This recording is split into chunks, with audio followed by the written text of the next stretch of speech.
Assalamualaikum warahmatullahi wabarakatuh.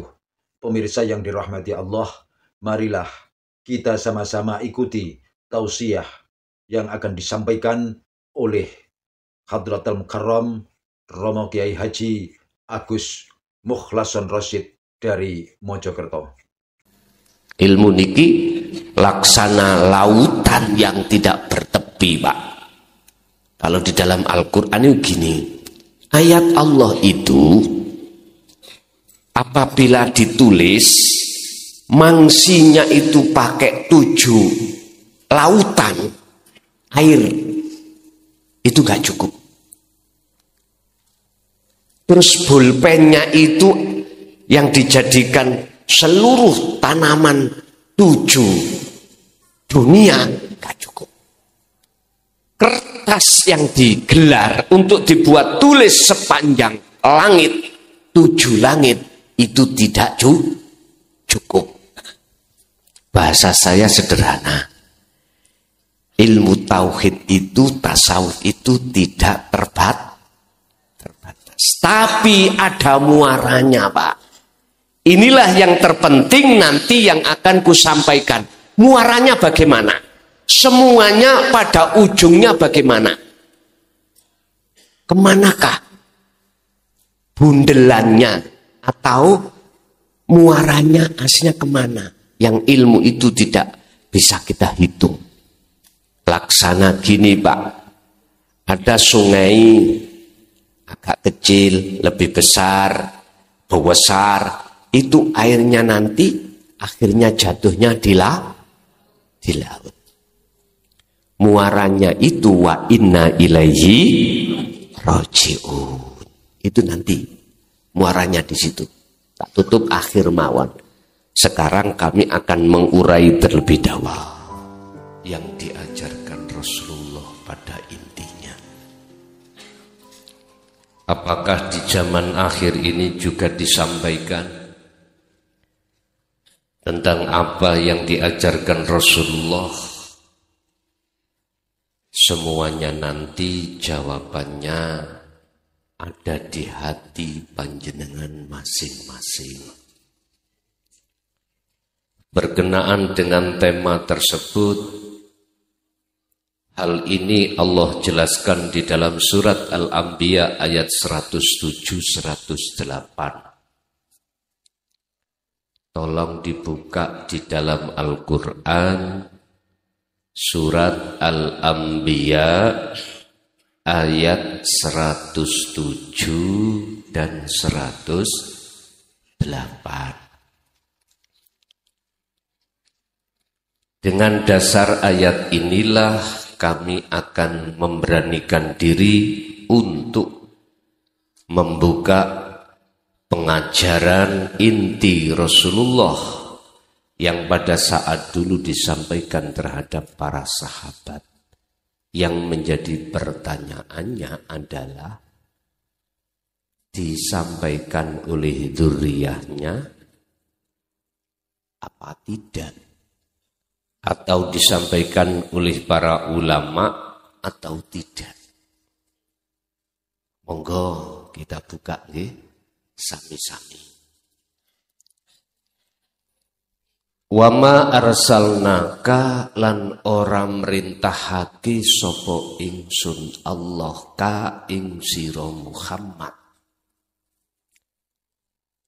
Aku tidak akan merintahkan terhadap kamu Muhammad illa rahmatan, kecuali ndadekake rahmat lil alamina maring seluruh makhluk alam kabeh. Aku tidak mengutus kamu Muhammad kecuali kamu menjadikan rahmat segenap alam. Alam iki ono 3. Nanti yang kujabarkan itu tentang alam yang miturut surat berikutnya. Cuman sebelumnya akan ku sampaikan tentang pembagian alam. Alam itu apa tak Pak? Alam itu tempat.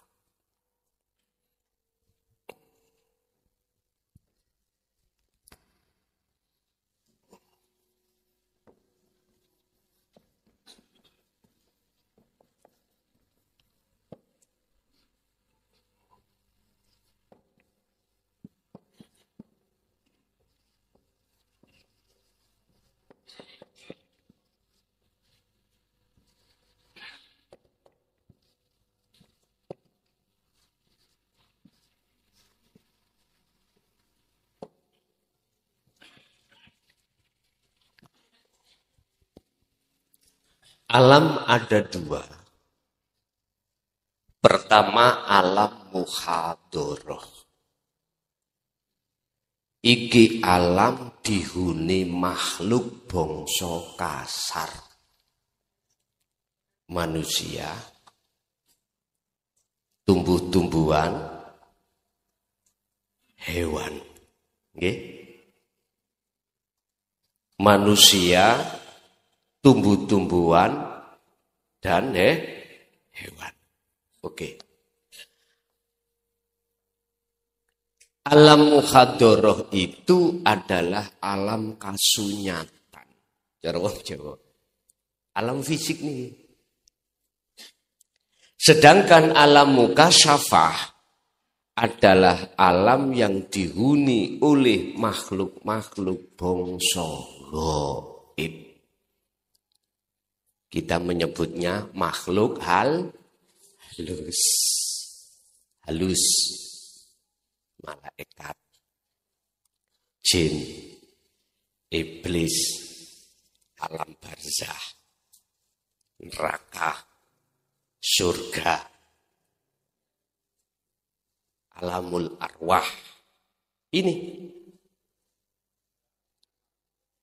Dan keduanya ini isih kesebut makhluk.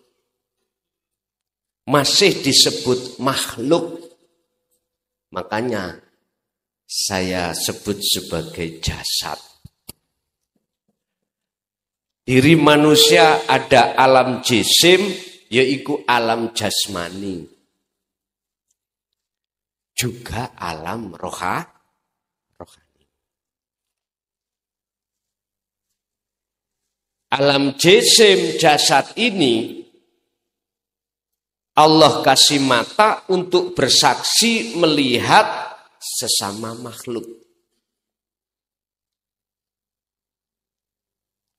Lah, alam ruhaniyah kita, Gusti Allah memberikan mata disebut Ainul Basirah untuk bersaksi terhadap alam yang ada di musyahadah ini. Apa alam musyahadah? Kalau bahasa Quran, Gusti Allah iku duduk di atas kursi di ars. Ngaten nggih? Tengok-tengok terus jenengan. Bahasa kita syariat ars ndau pukur. Lah ngaten nggih? Di atas sab langit 7 itu ada perjalanan Sidratul Muntaha Mustawa. Ares di sana Gusti Allah tengok. Shallu ala Nabi Muhammad. Pun memang itu penjelasan di syariat. Tapi penjelasan di hukum hakikat musyahadah itu di tengah-tengah muhadharah juga di mukasyafah. Ini kalau sudah mengalami masuk di musyahadah. Sebab Gusti Allah iku mohon maaf. Jikalau ada di arsana berarti ning dunya gak iso kepethuk sampean. Salat gak iso ketemu merga karena Gusti Allah di atas ars. ares iku bak ning alam kasyafah iku yo ning ngajeng sampean iki. Lapo ado-ado iku sampean ndodeng tutuk ndawukur. Ya ora disalahno karena orang itu prosesnya masing-masing. Makomnya juga masing-masing. Wis gitu aja, gak usah gontokan.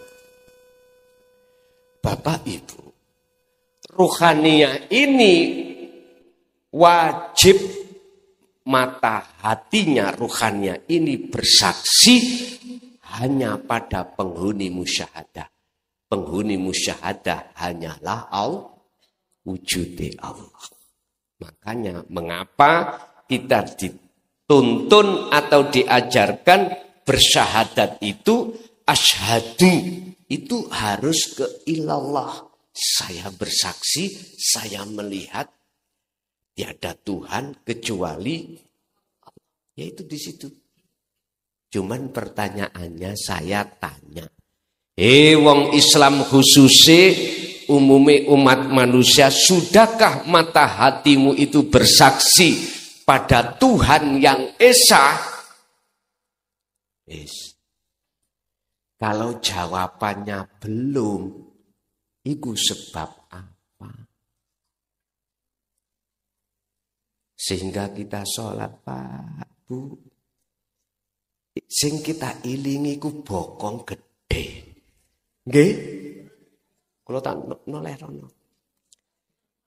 Iling anak, iling bojo, iling donya brana. Ya iki persoalane. Karena belum mengenal Tuhan semestinya yang Anda sebut sebagai Allah Sang Yang Widi, tetapi belum ketemu Ahad. Ini persoalannya.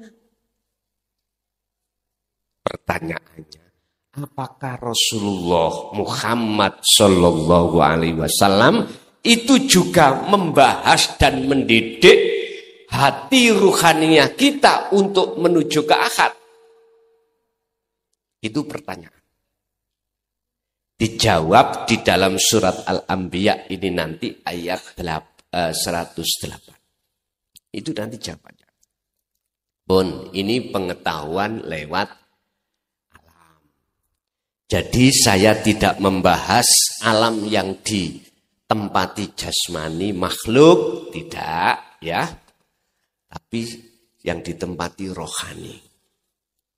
Saya khusus membahas ilmu tasawufnya. Karena ilmu tasawuf itulah yang mendorong rohaniyah jenengan mengke nanti akan bisa sampai ke akhir. Di sini sudah jelas Rasulullah itu tidak diutus oleh Allah kecuali untuk bisa memberi rahmat segenap alam. Baik alam jasmani maupun lebih-lebih alam roha. Alam jasmani beliau mendidik kita dengan aturan-aturan di dalam hukum syariah. Alam rohani kita dididik oleh Allah lewat Kanjeng Nabi, lewat hukum hakikat yang terkenal ilmu tasawuf. Sing gak suka ilmu tasawuf mesti ngomong ngeten, iku ilmu sesat. Mesti ngoten. Ora apa-apa. Padahal ning Quran lho Pak Bu, yang mengatakan sesat berhak itu bukan manusia. Tapi Gusti, hak manusia enggak ada. Mengatakan si A sesat, si B sesat. Tak boleh. Sampai tadi itu saya dengar ning TikTok. Kalau niki biasa nek nganggur-nganggur, nek mari jawab pegel-pegel ngono. Tak tambani nonton TikTok. Ngeten wae, kula sampai kaget.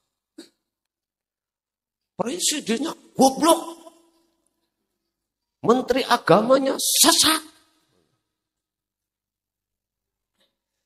Istana setan. Wi, ngene aku. Kula nggih wi ngoten tok. Jenenge hiburan, gitu ya. Mari jawab, habis jawab WA pun tak selesaikan sampun, alhamdulillah. mulai hari ini pun kula buka melih. Pun kula buka melih. Kula kok pas ningali TikTok. Nah, TikTok isine kan macam-macam nggih. Nek pas TikTok India, waduh. Lu wong normal, Bu. Nggih ta? Normal kita, kecuali sing gak normal.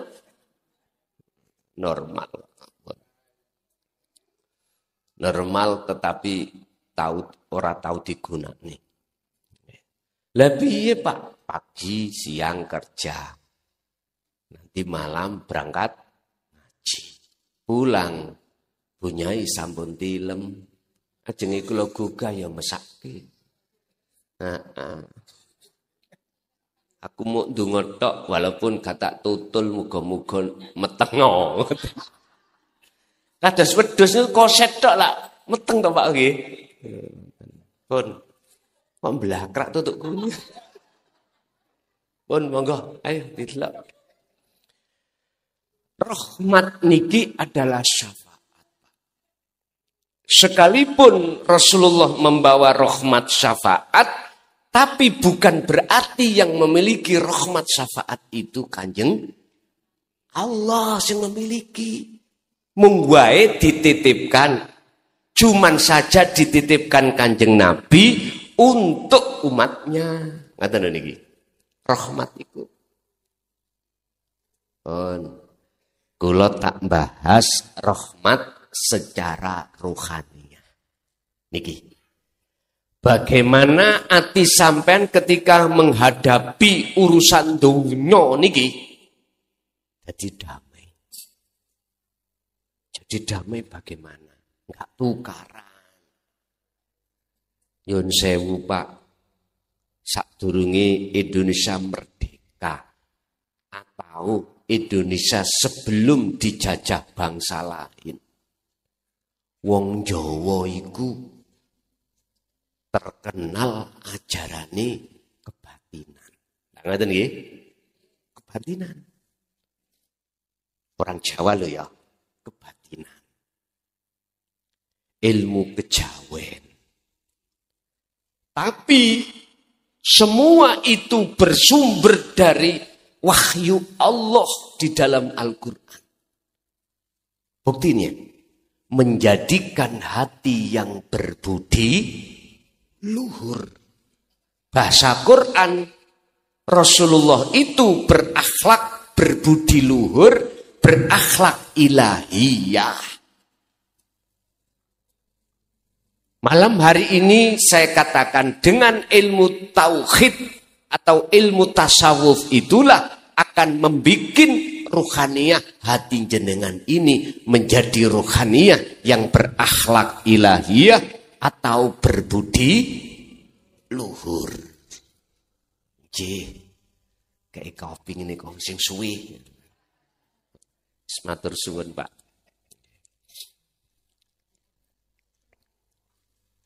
Bapak Ibu hadirin jamaah rahimakumullah. Mana bukti kalau Rasulullah itu mendidik untuk menjadi hati yang makrifat pada Allah. Hati yang berbudi luhur, hati yang berakhlak ilahiyah. Pun, monggo dilanjutake 108. Kul katakan Muhammad innama yuha ilayya. Sesungguhnya apa yang diwahyukan Allah terhadapku, ini Rasulullah. Yaiku annama ilahukum ilahu wahid. Sesungguhnya Tuhanmu itu Tuhan yang esa. Bukan Allah. Bukan menyebut Allah. Akhirnya muncul umat Islam Allah.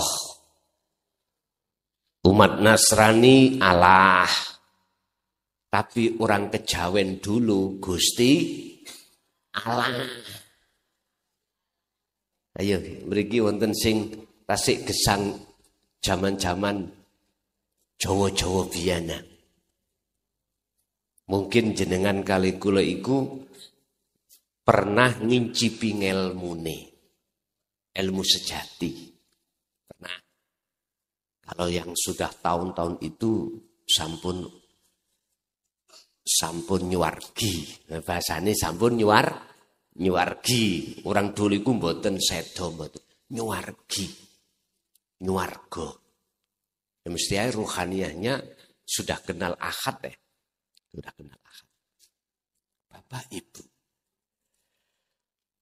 Miturut surat Al-Anbiya ini, ilahun wahidun.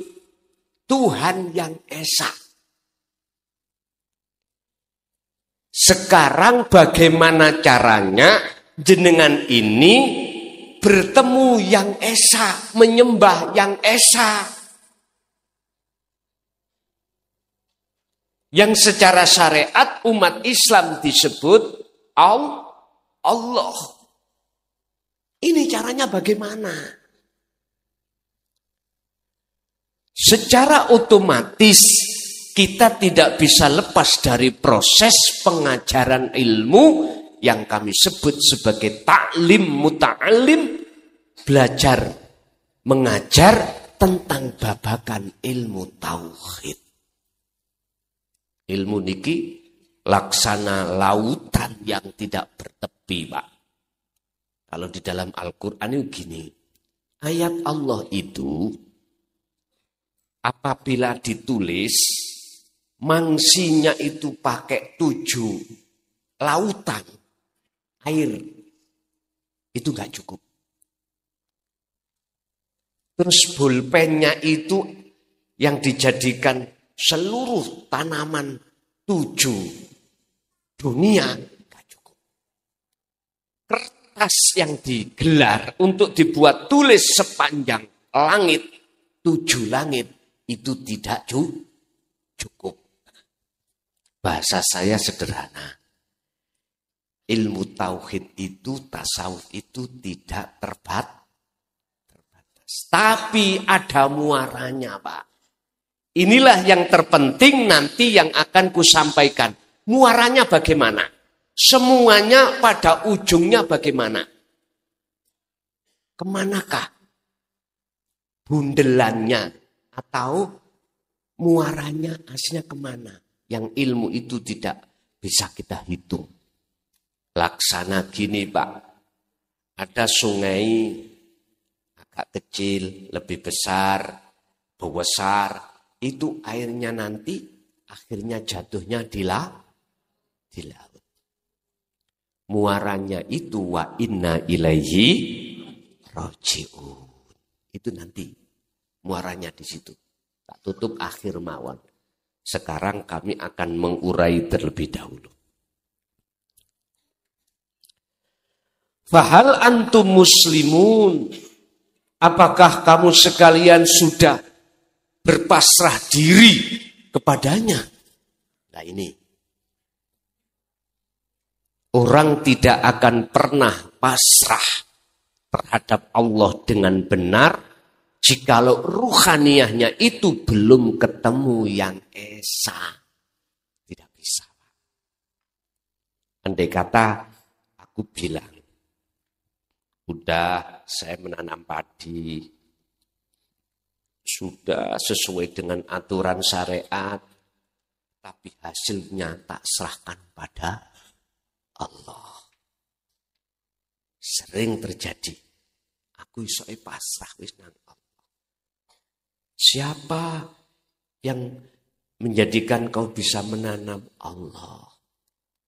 Tanaman bisa tumbuh, siapa yang menumbuhkan? Allah. Sampai berbuah, padinya siapa yang buahkan? Allah. 3 hari mau saya panen, malam dihabiskan tikus. Siapa yang menghabiskan? Diam.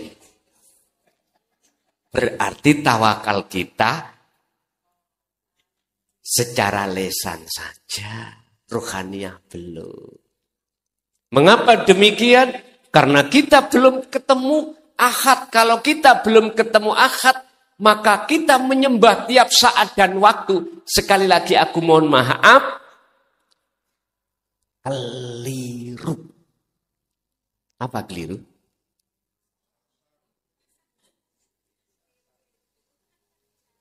Saya enggak mengatakan kesasar. Keliru.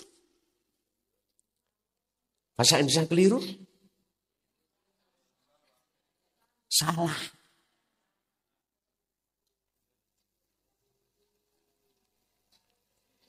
Kita diberikan Allah thariqah, jalan, fasilitas dua. Ibadah mahdhuf murni, ibadah ghairu mahdhuf tidak murni. Murni sholat, zakat, puasa, haji dan seterusnya. Yang tidak murni kerja, makan, minum. Itu tidak murni. Itu thariqah, Pak.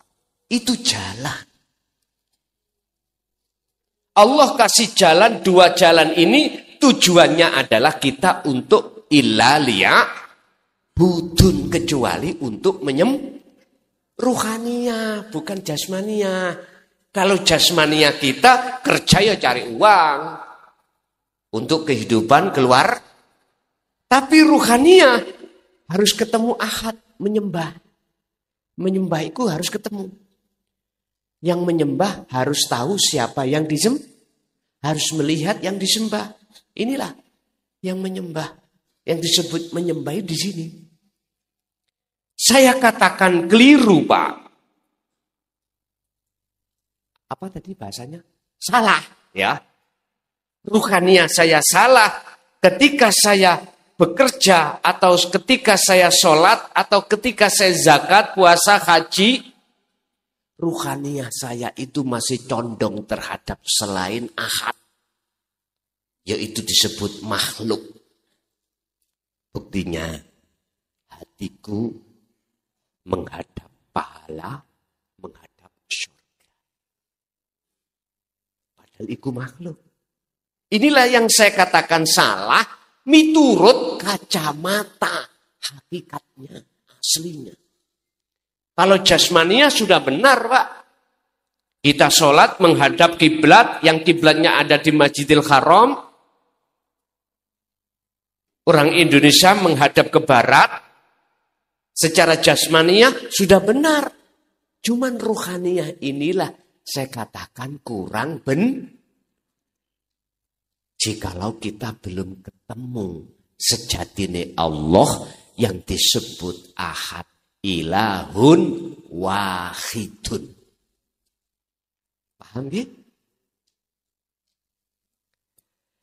Jikalau jenengan estu betul-betul sudah ketemu ahad, yang ahad itu wujudnya Allah, syuhudul wahdah fil kasroh, di banyak tapi tunggal, ada di dalam, di luar jenengan, baik di dalam makhluk yang bernyawa atau tidak bernyawa. Wujudnya Allah itu keliaran ning gunung. Tahu keliaran? Jengleh ning gunung. Contoh, saiki makhluk yang tidak bernyawa. Yun sewu. Innallaha ala kulli syai'im muhit. Sesungguhnya Allah itu meliputi atas segala hal sesuatu. Kopi, umbi, misalnya nggih, saya minum. Rasane napa? Kopi ndi ya pahit. Kalau manis itu gula. Oke. Rasa itu muncul. Bukan sumber dari makhluk berupa kopi. Bukan. Oleh karena Allah meliputi lewat rahmatnya, lewat syafaatnya, akhirnya seakan-akan kopi itu bisa mendatangkan rasa gurih atau pahit. Padahal di situ baik di dalam maupun di luar, kopi itu ada wujudnya Allah yang disebut Esa, wong Jawa ngarani urip.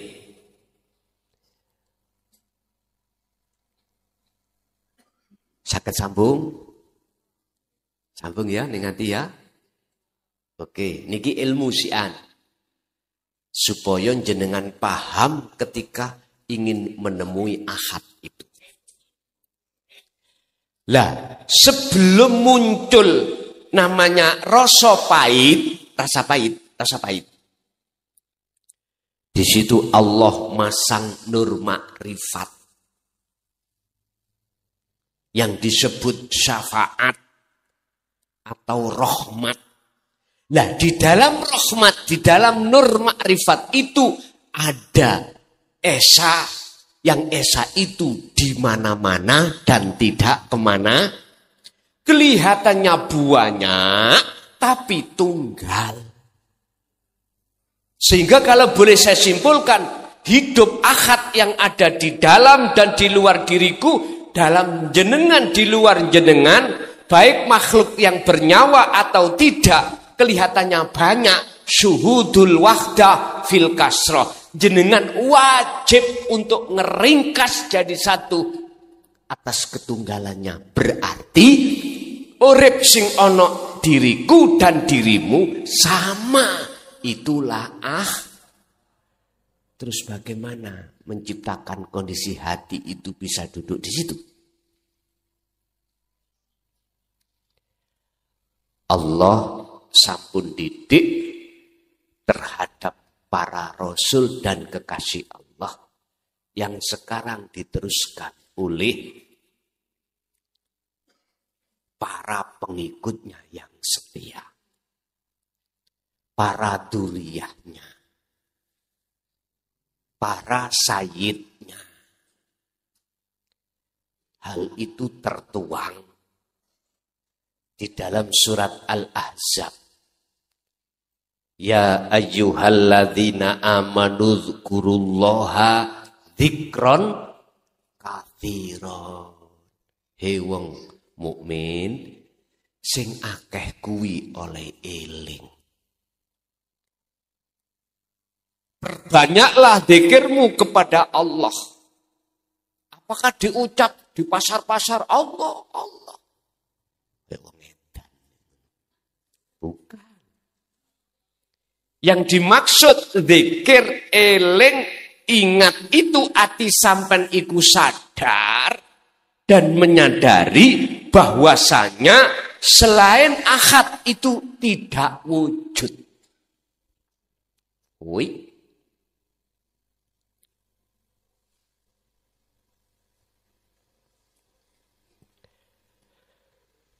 Selain ahad itu tidak wujud, langsung mau nanggone pokoknya. Kalau tidak wujud, berarti tidak punya kehendak. Sifat kudrat, iradah, ilmu, hayat, sama, basor, kalam di dalam sifat ma'ani. Makhluk nggak punya apa-apa karena tidak wujud. Bagaimana hati bisa berkehendak, mempunyai keinginan? Lawang makhluk gak wujud. Bagaimana bisa mendengar, melihat, berkata, bernafas, bergerak, lawang gak wujud. Berarti gerak, penglihatan, pendengaran, ucapan sampean, ucapan sinten? Allah Subhanahu. Iki nek gak paham mesti bingung. Bingung. Kalau sudah paham, maklek, cara panganan cocok. Niki Pak, babakan ilmu ketauhidan inilah awal proses berangkat menjadi ruh yang rahmatan lil alamin. Ruh akan mendapatkan sifat rohimnya Allah, rahmatnya Allah, syafaatnya Allah, yaitu disebut cahaya makrifat. Manakala ruh ini sudah membawa dinu tauhid dan wa'amilus sholihah. Amalkan. Baru bisa ketemu Allah. Baru bisa masuk di dalam musyahadah bertemu. Ilahun wahidun. Baru sakit pasrah. Wong pasrah itu apa tuh Pak? Orang pasrah itu nggak boleh ikut campur. Kalau yang sudah dipasrahkan, ya sudah. Yang melaksanakan itu yang pasrahi. Kita sudah lenyap. Biar Allah sendiri. Berarti yang makan pari tadi, sinten? Allah, nggih. Berarti Gusti Allah mangan pari. Bukan itu nanti maksudnya. Pun Bapak Ibu hadirin jamaah rahimakumullah. Ayat ini membuktikan bahwasannya Rasulullah dulu juga membahas tentang keadaan stabilitas ilahun wahid. Kalau tidak, gak mungkin ayat ini akan muncul. Dan juga Rasulullah gak mungkin mengkorupsi ayat. Gak mungkin. Sekarang, adakah mereka-mereka yang mengatasnamakan dan mengikrarkan sebagai dzurriyyah Rasul, terus menyampaikan babakan ini? Saya bertanya, jangan dijawab. Saya tidak mempermasalahkan. Cuman inilah bukti bahwasannya Rasulullah menyampaikan, mestinya dzurriyyahnya itu menyampaikan apa yang telah disampaikan oleh Kanjeng. Mestinya gitu. Rahmatan lil alamin. Kok malah menimbulkan kebencian. Terus jelas rahmatan lil alamin. Sebab ngeten Pak, kalau orang Jawa ini, orang Jawa, cukup memakai filosofi orang Jawa. Pohon itu kalau pohon gadung, mesti buahnya, mungkinkah jarot? Kalau pohon itu jarot, buahnya mesti nggak bisa. Jarot ngaku-ngaku gadung, nggak bisa Pak Bu. Tahu? Pelem jarot tak sampai ini. Nek dicokot ngoten nyelilit nggak wateli. Gitu ya. Allah. Megelno lho.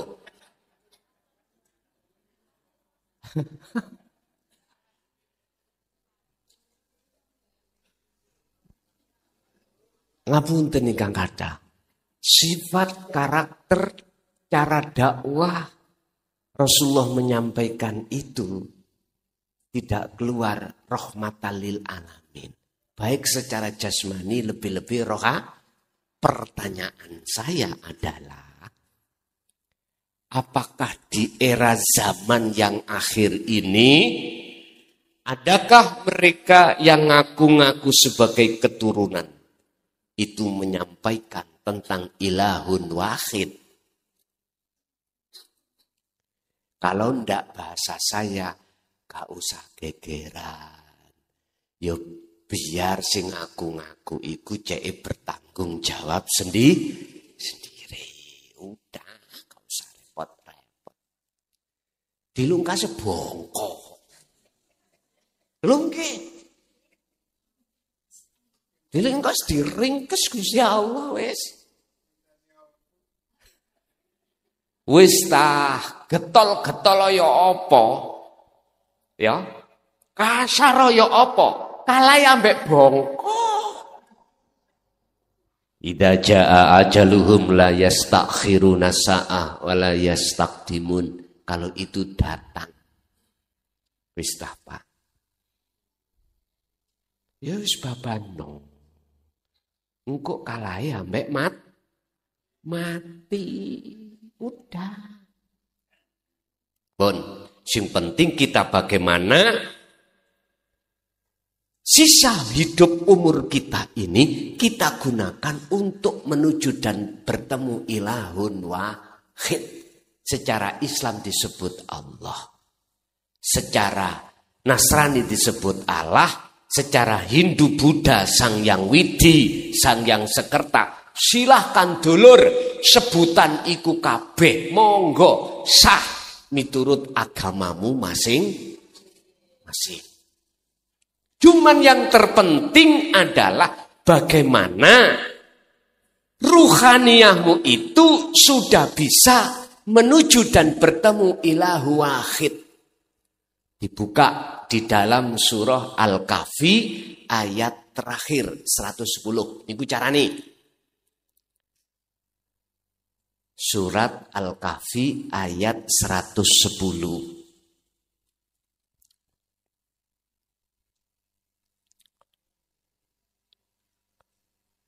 Sing apal ya ben gak usah buka Quran, sing gak apal ya buka Al-Quran. Surat napa wau? Al-Kahfi. Surat keberapa itu, Pak? Nah, surat ke-18. Oke. Ayat terakhir. Kul, katakan Muhammad, innama ana basarum mithlukum. Muhammad katakan. Iki Allah yang menyuruh Rasulullah untuk mengatakan terhadap umat. Apa Gusti sing kula katakan ini? Niki wahyu. Innama ana basarum mithlukum. Sesungguhnya aku, kata Rasul, sama dengan kamu. Manusianya. Sifatnya menungso berlawanan dengan sifatnya Allah. Sifat kita, kata Rasul, la haula walaku quwata. Tidak punya daya upaya apapun untuk menjadi orang alim. Untuk bisa menolong orang lain. Untuk bisa melihat. Untuk bisa mendengar. Untuk bisa berkata. Untuk bisa memberikan petunjuk. Ora iso cak aku cak. Ngoten niku bahasa Jawa nih. Yang bisa semuanya itu datangnya illa billah. Apa yang kelihatannya saya memberikan petunjuk bukan sumbernya dari saya, tapi dari Tuhan Ahad saya. Allah, itu Rasulullah. Berarti beliau tidak ngaku. Bahkan ini dituangkan Allah dalam satu ayat, innaka la tahdi man ahbabta walakinallaha yahdi may yasha. Sesungguhnya kau Muhammad, Allah yang dawuh, tidak bisa memberikan petunjuk terhadap orang lain. Sekalipun itu orang kekasih yang kau cintai. Nah, terus siapa yang memberikan petunjuk? Walakinallaha yahdi may yasha. Tetapi yang bisa memberikan petunjuk adalah Allah terhadap hamba yang dikehendaki. Ini hal-hal yang berkenaan dengan ruhaniah loh Pak Bu ya. Bukan jasmaniah. Sifat rohim, bukan sifat rohman. Kita lajengaken. Intine kalimah iku, jangan kau sembah aku, jangan kau puja aku, jangan kau puji aku, puja-pujalah, pujilah, sembahlah siapa yang ku sembah. Itu kata Rasul. Maksud syarahan tafsir ayat ini. Aku sesungguhnya sama dengan kau manusia. Manusia itu gak bisa apa-apa kalau tidak diapa-apakan Gusti. Wis. Nafsu melebu nang ati sampean disuruh ngaku-ngaku bajune Allah iku mang kita rampas. Rasulullah tidak.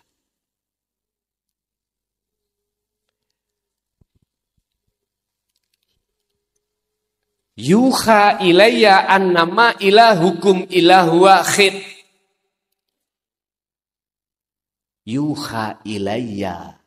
Jadi Tuhanku, Allah maksudnya cara wong syariat, telah mewahyukan aku supaya menyembah Tuhan yang ahad.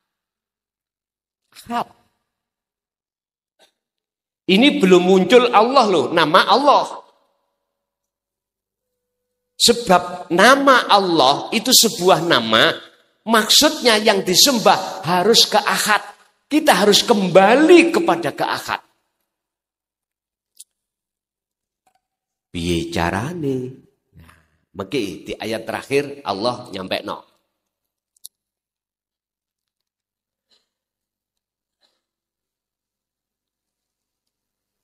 Yang telah menerima wahyu, saya maksudnya kata Rasul bahwa sesungguhnya Tuhan kamu adalah Tuhan yang esa.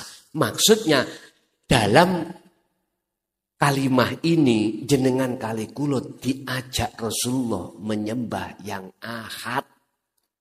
Bukan menyembah nama, bukan menyembah sifat, bukan menyembah zat, tapi menyembah ahad. Wis, cetok nggih. Akhirnya dibutuhkan ilmu tasawuf, ilmu hakikat untuk memahami di situ. Bon. Terus bagaimana caranya saya bisa untuk ke ahad betul-betul bersaksi terhadap wujudnya Allah ruhaniyah kita? Bagaimana caranya? Bapak Ibu, ayat ini gak main-main loh ya. Ayat ini jikalau saya sampaikan, yang selama ba'do setelah zaman Sayyidina Ali, ayat ini disimpan rapat-rapat maksudnya. Makanya tadi saya tanya, yang ngaku-ngaku duriyahnya Rasul, yang ngaku-ngaku. Ya.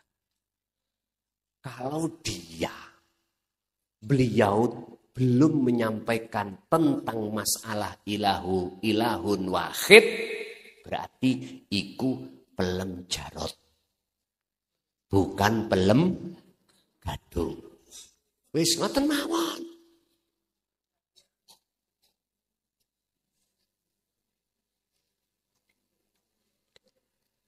Wis sampean wis kali kula gak usah kemakan lho ya. Cukup sibukno sisa umur kita untuk mencari ilahun wahid. Pun ikut tok mawon. Bala di luar ku gawelut. Wis bano. Kita yang sudah fokus menerima ajaran Rasulullah di jalur dinut tauhid ini, sisa umur kita tidak tahu. Ayo sebelum kematian kita sibukkan bagaimana cara kita menemukan yang ahad. Yang ahad. Nanti sampean akan tahu sesungguhnya namanya ahad itu yang mana sih? Gitu nanti.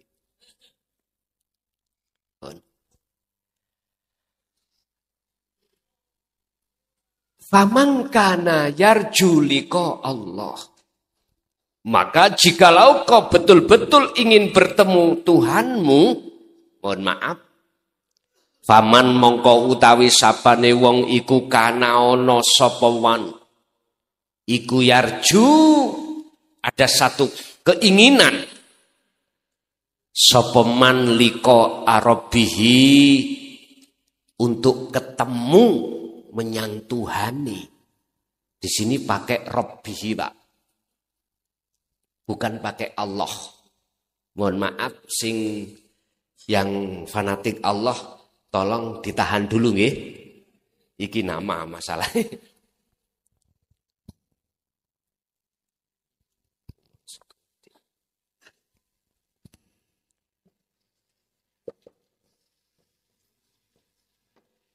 Liko arabbihi. Rob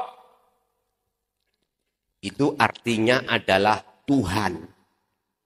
Berarti kalau Tuhan itu untuk seluruh umat.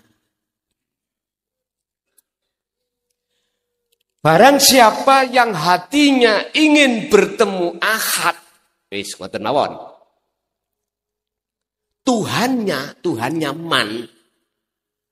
Sing Islam Allah, sing Nasrani Allah, Hindu Sang Yang Widi, Sang Yang Dumadi, Sang Yang Sekerta, itu nama semuanya. Jikalau kau ingin bertemu Tuhanmu yang disebut ilahun wahid, pertama, ngene iki nek gak jelas, ya mburek, gak ngerti aku. Wong wahyune Allah iku gak bulet kok. Sing bulet iku ya atine awak dhewe, hati kita sendiri sing bulet iku.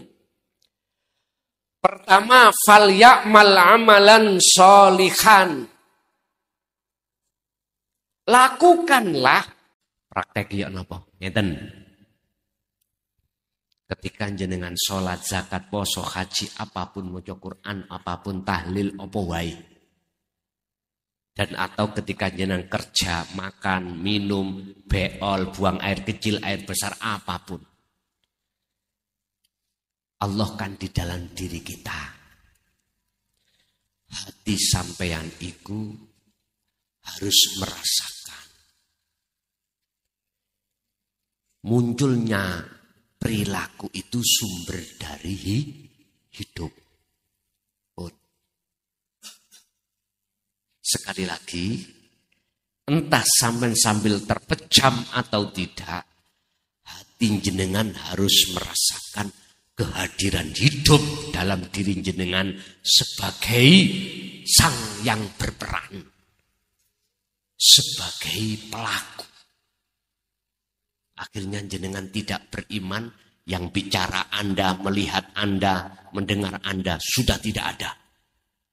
Coba lakukanlah itu semampu panjenengan. Siapa yang mau melakukan ini, tak jamin nek gak cocok ambek cocotku. Ya. Nang Mojokerto sing jeneng kopi gak tak sisano, ya. Tabyurno raiku. Estu. Saya enggak akan membantah, saya tidak akan menyaur, membalas, enggak. Aku akan diem.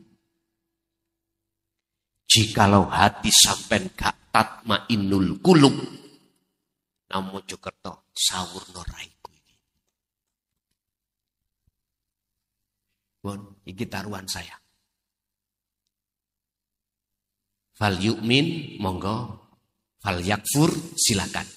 Percaya silakan, gak percaya silakan. Itu bukan urusanku. Urusan saya adalah illa mubasyiron wa nadhiron.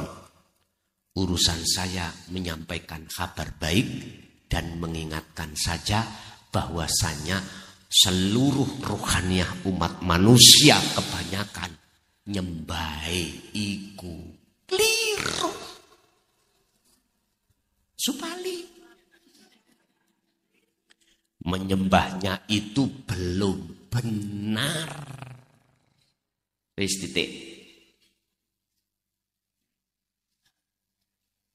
Bisanya benar, ikuti petunjuk di dalam wahyu Allah ini, wahyu Tuhan ini, ikuti. Pertama, fal ya'mal amalan sholihan. Jadi umpama dipraktekno jenengan sebelum takbiratul ihram salat, udah hati tatalah. Rasakan kehadiran Allah hidup dalam dirimu. Sebab karena itulah seakan-akan kita bisa takbiratul ihram. Jangan diakui kalau kita yang melakukan. Udah. Nek jenengan terus ada di situ, tak jamin gendeng. Kedua tadi hati tentrem, pertama hati tentrem, kedua gendeng. Gendeng itu gila, majnun. Tapi yang ku maksud gendeng nang Allah. Artinya jenengan gak mudah hati itu wa yastakhibunal hayatad dunya. Gak mudah kepincut ambek hidangan yang dihidangkan oleh nafsu, terkait kesenangan kehidupan dunia. Ruhania maksudku, bukan jasmania. Kalau jasmania yo Pak. Umat Islam wajib kaya, wajib punya jabatan, wajib punya kekuasaan. Sebab dengan itu terus dimodali, didasari ruhania itu ilahun wahid, maka pasti ngeten. Nyun sewu para pejabat, mulai dari tingkat desa, tingkat kecamatan, tingkat kabupaten, provinsi, bahkan nasional, tidak akan pernah bisa keluar dari rosi wal murtasi, sogok menyogok, korupsi, tidak akan pernah hilang itu manakala rohaniahnya itu tidak mengenal ilahun wahid. Wis titik. Koyoke alim, cekelane kitab kuning, baca kitab iku wah ngewes. Bahkan bisa mengarang kitab walaupun judulnya keliru miturut ilmu nahwu. Sing penting ngarang. Mohon maaf kalau ruhaniah belum ketemu ilahun wahid. Tak jamin nek ana wong wedok ayu mesti atine jelalatan. Estu. Saya tidak bicara jenengan, saya sendiri. Semua kita pasti seperti itu, Pak. Karena dia melihat sifat jamal itu, jamalnya wanita, tidak melihat jamalnya itu jamalnya yang muncul dari hidup. Akhirnya kita terbuai dengan fisik. Sadarlah, ayu koyo opo istri jenengan, gendaan jenengan. Gitu ya. Ganteng gagau yo opo. Lihat kalau sudah umur 70, 80. Laler rek gelem. Ngono waktu jokone umur nyun sewu 20, 30, 40 gagah. Wah, entek-enteki. Alah, mekedel lah namanya itu. Wis ta Pak, sauntung-untunge wong sing untung adalah qad aflahal mu'minuna alladzina hum fi sholatihim khashi'un. Al-mu'minun. Sauntung-untunge orang yang beruntung adalah orang yang ketika dihadapkan ibadah murni, contoh sholat, hatinya bisa bertemu yang ahad. Disebut khashi'in, sholate makanya dianggap awangel itu sebabnya apa? Orang ketemu ahate. Bagaimana bisa ketemu ahad? Ilmu petunjuk untuk menuju ke ahad dia tolak. Tasawuf itu sesat, tauhid itu sesat, hakikat itu sesat. Mbok nian.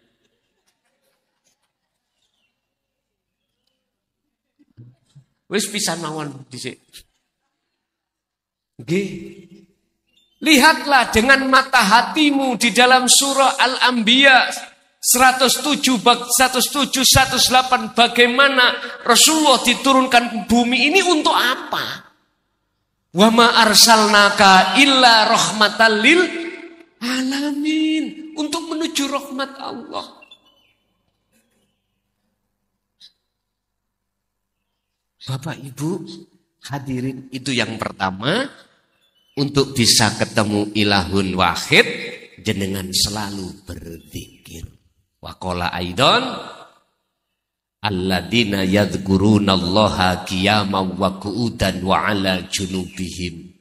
Ketika Anda dihadapkan ibadah macam dua, murni dan tidak murni, berdiri, duduk, berbaring, gunakanlah hatimu selalu berzikir pada. Jadi bukan zikir yang menyebut tadi Pak, sebut but bukan, kan ya. Yang kedua, Apa syaratnya untuk bisa bertemu terhadap Tuhanmu? Wala yusyrik bi'ibadati rabbih ahada. Ketika Anda beribadah murni atau tidak murni, dalam hatimu jangan menyekutukan Allah dengan yang lain. Artinya jangan beriman kalau makhluk itu yang melakukan. Nyun sewu, bukti kalau saya itu syirik khafi pada Allah waktu sholat. Nyun sewu Pak, saya Allah, bahasanya ucapannya Allah. Tapi hatiku mempunyai satu keyakinan yang melakukan itu saya. Saya merasa bisa melakukan. Ningati ono rasa pangrasa iman kalau saya makhluk Muhammad ini yang melakukan, maka syiriklah itu. Miturut dinut tauhid. Allah ya Karim, gak kerasa nggih? Gak kerasa. Ningati ono iman kalau saya yang ngaji lho Pak. Kul niki syirik dan Allah. Wala yusyrik. Janganlah kau menyekutukan Allah. Bi'ibadati rabbi ahada. Ketika kau beribadah, kau sekutukan dengan sesuatu. Ahada. Ini nyun sewu Pak. Tapi kalau kita tesis di lapangan, kita buktikan di tengah lapangan, mayoritas umat manusia, ruhaniyah itu menyimpan iman selain ahad. Ilahun wahid. Buktinya siapa? Saya merasa aku yang bisa, aku yang memiliki ini, itu, yang bisa ini, itu. Aku yang menolong. Allah ya Karim, ini tetanda saya belum dikatakan syahadatnya benar. Saya masih bersaksi ruhaniyah kita, ruhaniyah saya terhadap Tuhan.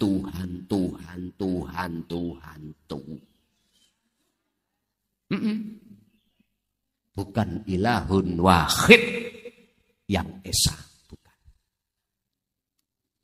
Tapi saya gak nyadari, gak iling. Oleh karena umat manusia, ruhaniyah hatinya dalam kondisi seperti ini, maka wa idh qala Musa liqaumihi ya qaumi innakum dzalamtum anfusakum. Musa diperintahkan Allah untuk turun di kaum dan mengatakan, hei kaumku, sesungguhnya kau ini melakukan dolim. Cara Rasulullah akhirnya diturunkan, Muhammad wa ma arsalnaka illa rahmatan lil alamin. Wa qala aidon wa ma arsalnaka illa mubasyiron wa nadhiron. Muhammad, sampai ajaran ini di tengah-tengah kaum umatmu, sebab kaummu iki hatinya menyembah berhala. Bittikhatikumul ijla, dengan bentuk membikin penyembahan anak sapi. Anak sapi kalau dibiarkan akhirnya menjadi bapak sapi. Tambah besar. Akhirnya umat Islam kalau hari raya Idul Adha harus disembelih. Begitu. Lah anak sapi ku kinayah Pak. Kinayah, sanepan, isaro. Maksudnya yang mana? Hatiku isine onok wong wedok. Minan nisa wal banin anak wal konatiril mungkontoroh dunyo brono. Wis, aku iman. Kok gak bojoku ngono. Gak enak oleh masak. Lah bojoku, istriku masaknya luar. Lah masakku sak piring dikan ya mesti ae. Allah ya Karim. Sampai nek pingin sehat, Pak. Makanlah sesuai apa yang Rasulullah makan. Masak sendiri. Mana bahan-bahan yang mengandung kimia, jauhkan. Kalau saya buka warung Pak, gak ngereken niku, sing penting enak jenengan meneh datang kembali. Nek masak dewi enak. Enak maksudnya apa? Enggak adik perasa. Anyep tapi sehat. Nah, kira-kira gelem ora? Gak payu nggih. Pake langsung nang warung.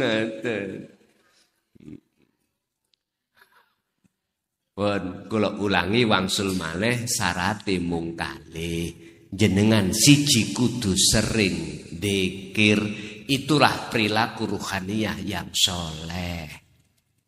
Sebab dengan dzikir itulah nanti Allah akan menyalakan cahaya makrifat di dalam rasa sampeyan, dalam iman sampeyan. Kalau itu sudah menyala, wallahi nyatanya wujud Allah itu datang hati sampeyan. Betul. Nurun ala nurin yahdillahi li nuri mayyasha. Cahaya makrifat itu hanya diberikan hamba yang yaitu hamba yang mau melaksanakan amalan solihan tadi. Niki pun sampai seret amalan solihan fisik loh, betul ya? Niki urusannya syariat. Saya tidak bicara ranah itu. Saya ranahnya bicara perilakunya ruhaniyah. Yang kedua perilakunya ruhaniyah. Jangan sekali-kali hati jenengan ada iman selain ahad urip. Berbagai macam apapun, di lini apapun. Contoh ada angin seret, raos isis, adem dirosok. Jenengan jatuhnya iman hati sampai ojo ning angin. Angin iku makhluk. Sing nguasai angin yaiku ahad. Ati sampean sambungno kelawan rasa terhadap urip kuwi mawon. Itulah maksud dzikir yang dikatakan fal ya'mal amalan sholihan. Bapak Ibu hadirin, itu sekilas info tentang masalah ajaran inti Rasulullah yang disampaikan pada umatnya yang selama ini terkesan nggak pernah disampaikan, apalagi secara terang. Mohon maaf. Sekaligus ngaji malam hari ini menjawab satu pertanyaan, apakah Rasulullah dulu mengajarkan tentang dinut tauhid untuk menuju ruh keesaan Allah? Ini tadi jawabannya. Oke, itu Bapak Ibu apa yang kita terima pada malam hari. Pemirsa yang dirahmati Allah, demikian tadi tausiah, dawuh-dawuh wejangan dari Romo Kiai Haji Mukhlason Rosid dari Pondok Pesantren Jaya Baru, Bangsal, Mojokerto. Semoga apa yang disampaikan kita semua bisa mengambil manfaatnya dan bisa kita melakukannya. Amin, amin, ya rabbal alamin. Demikian dari saya sebagai pengantar acara. Kurang lebihnya mohon maaf. Wassalamualaikum warahmatullahi wabarakatuh.